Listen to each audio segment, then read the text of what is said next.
Pošto više ne mogu da šteluju rezultate, otišli su da našteluju automobile i avione, kako da pobegnu.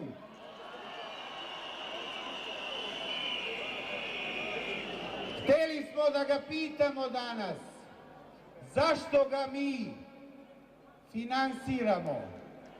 Da li da nas brani od kriminalaca ili da nas juri i štiti kriminalce na čelu sa Slobodanom Miloševićem?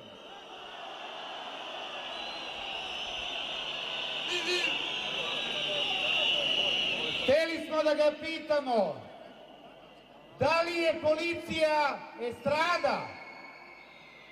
Hteli smo da ga pitamo, da li zna ko su članovi Savezne izborne komisije, najveći kriminalci koji kradu glasove građanima ove zemlje?